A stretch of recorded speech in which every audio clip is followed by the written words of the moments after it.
ধর্ষকদেরকে দাফন করার ঘটনা আমাদের মনে পড়ে। যতদিন পর্যন্ত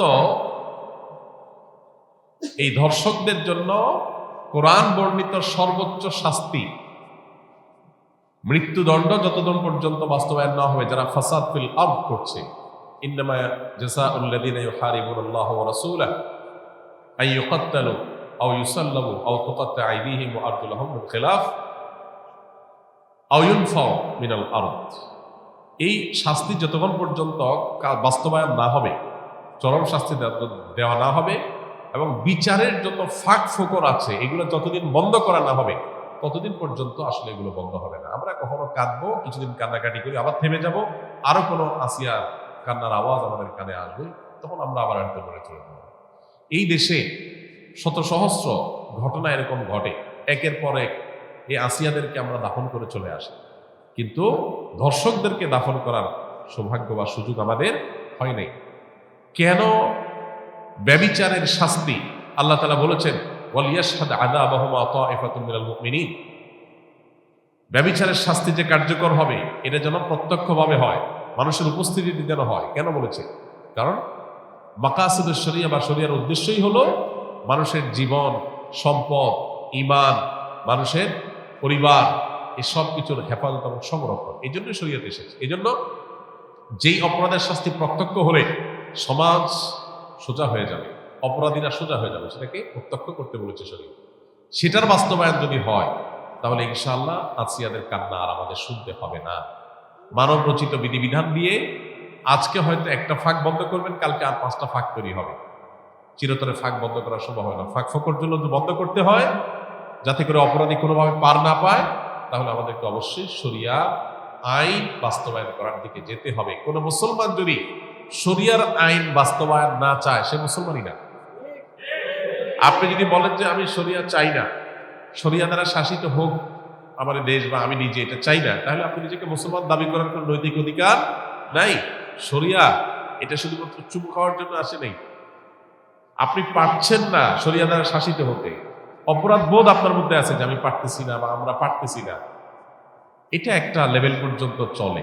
কিন্তু আপনি চান না, পছন্দ করেন না, এটা চলে না। এটা মানে হলো আপনি বিদ্রোহ করলেন, অস্বীকার করলেন, ঈমান থেকে খারিজ হওয়ার মতো বিষয়। এই জন্য ভাই, মানুষ, আমরা উন্নত পৃথিবীর উন্নত দেশগুলোতে জানি যে প্রচুর পরিমাণে সেখানে তাদের আপনার টেকনোলজিক্যাল সাপোর্ট আছে, তাদের কাছে অপরাধীদেরকে শনাক্ত করার হাজারটা সিস্টেম আছে, কিন্তু যেই পরিমাণ ধর্ষণের ঘটনা এই সমস্ত দেশেও ঘটে, আপনি অনলাইনে একটু সার্চ দিলে দেখতে পাবেন যে কোনোভাবেই সেগুলো তারা থামাতে পারছে না। কর্মস্থল থেকে নিয়ে শিক্ষা প্রতিষ্ঠান পর্যন্ত কোনো জায়গায় তাদের নিরাপদ না।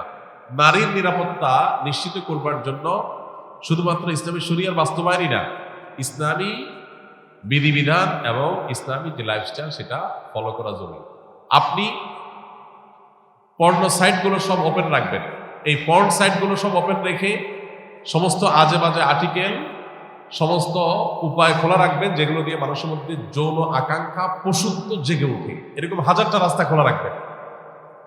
এই পশুত্ব জেগে উঠার রাস্তাগুলো যখন খোলা রাখবেন স্বাধীনতার নাম দিয়া, তখন যার ভিতরে পশুত্ব জেগে উঠবে সে হাতের নাগালের কাছে যাকে পাবে তার উপরে সে ঝাঁপিয়ে পড়বে, তার পশুত্বকে সে চরিতার্থ করতে চাইবে। এই ধর্ষকের পশুত্বকে জাগিয়ে তোলার জন্য, এটাকে জাগ্রত করবার জন্য যে সমস্ত উপায়গুলো কাজ করছে সেগুলোতে আমাদের হাত দিতে হবে, সেগুলো থামাতে হবে। এত সব দুঃসংবাদের মধ্যে একটা আনন্দের সংবাদ যে সরকারিভাবে সব পর্ন সাইটগুলো বন্ধ করার ডিসিশন হয়েছে, আমরা শুনেছি পত্র-পত্রিকার মাধ্যমে। এটা একটা গুড নিউজ। এখন আপনি বিজ্ঞাপনী, বিলবোর্ড, বিনোদন, উপন্যাস, বিভিন্ন নামে অনবরত যৌন উন্মাদনা সৃষ্টি করবেন, যৌন আকাঙ্ক্ষা মানুষের মধ্যে জেগে উঠে, এটার জন্য হাজারটা উপায় বের করবেন। এরপরে বলবেন সবাই নিজেকে নিয়ন্ত্রণ করা। এটা হাস্যকর। ইসলাম এই আইডিওলজিতে বিশ্বাসী না। ইসলাম বলে, আল্লাহ বলেছেন ওয়ালা তাকরাবুজ জিনা, তোমরা জেনার কাছেও যেও না, কারণ জেনার কাছে গেলে মানুষ জেনা থেকে ফিরে আসতে পারে না। এই জন্য আল্লাহ বলছেন চোখের হেফাজত করো। আল্লাহ বলেছেন কুল্লুল মুমিনিনা ইয়াগুদ্দু মিন আবসারিহিম, চোখকে অবনত রাখো। কেন? কারণ চোখ দিয়ে তুমি যদি বিজ্ঞাপনে, বিলবোর্ডে, পত্রিকার পাতায়, মোবাইল স্ক্রিনে, অনলাইনে, অফলাইনে কোনো পরনারীর সৌন্দর্য তুমি অবলোকন করো, অবলোকন করার পর তোমার মনের ভিতরে অস্থিরতা আসবে, তোমার মনের ভিতরে যৌন আকাঙ্ক্ষা চরিতার্থ করার চাহিদা জেগে উঠবে, এই যে জেগে উঠবে, এই জেগে উঠার পর এটাকে নিয়ন্ত্রণ করাটা কঠিন কাজ, সবাই পারে না, কেউ পারে, কেউ অ্যাক্সিডেন্ট করে। এই জন্য শরীয়ত বলেছে নিয়ন্ত্রণ করতে, আর আজকের ভোগবাদী পৃথিবী বলছে অনিয়ন্ত্রিত করতে স্বাধীনতার নাম দিয়ে। আপনি মানুষকে লাগামহীন করে দিবেন, আবার বলুন সবাই যার যার যাকে নিয়ন্ত্রণ করো, এটা হাস্যকর, এটা সম্ভব না। এই জন্য দুইটা জিনিসে বাস্তবায়ন আসিয়াদের কান্নাকে থামাতে পারে। নাম্বার এক, আমাদের সমাজে নীতি নৈতিকতার যে ভিত্তি নড়বড়ে হয়ে গেছে, নামাজ কালাম পড়ে কিন্তু ইসলামের অন্যান্য বিধিবিধান, চোখের হেফাজত করার জন্য ওইরকম পরিবেশ, ওইরকম এনভায়রনমেন্ট, এগুলো আমাদের দেশে নাই, এগুলো আমাদের মুসলমানদের সমাজ আজকাল নাই। না থাকার কারণে কি হয়েছে, মানুষ তার ভিতরে যৌন আকাঙ্ক্ষা জেগে উঠছে, পশুত্ব জেগে উঠছে, ধর্ষকরা দর্শক হয়ে উঠছে। এই জন্য একদিকে ইসলামের এই অনুশাসন, বিধিবিধান, এগুলোকে কঠোরভাবে মেনে চলার জন্য চেষ্টা করতে হবে। পশ্চিমাদের শেখানো পথে আমরা স্বাধীনতার নাম দিয়ে মেয়েদেরকে পণ্যে পরিণত করব, তাদেরকে ভোগ্য পণ্যের মতো করে উপস্থাপন করব, ছেলেদেরকে আমরা তাদের যৌন আকাঙ্ক্ষাকে জাগ্রত করে তুলব, আবার অপর দিকে বলবো না সব মেয়েরা সেফ থাকতে হবে, তাদের কোনো কিছু হতে পারে না। এটা সাংঘর্ষিক এবং আপনার পরস্পর বিরোধী কাজ।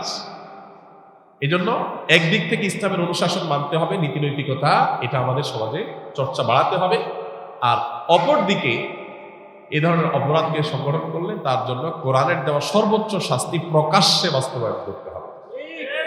এই দুইটা প্রচেষ্টা যদি সমান্তরালভাবে হয়, বিচার থেকে আইনের ফাঁকফোকর দিয়ে বের হওয়ার যত রাস্তা আছে এগুলো যদি বন্ধ করা হয়, ইনশাআল্লাহ এ ধরনের নির্মমতা কথা আমাদের আর শুনতে হবে না। আল্লাহ আমাদেরকে সে সুদীপ দান করুন। আমরা যেন এই সমস্ত অনাচার, এই সমস্ত অবিচার, এগুলো থেকে আমাদের সমাজটাকে মুক্ত করতে পারি, সেই তৌফিক আল্লাহ তাআলা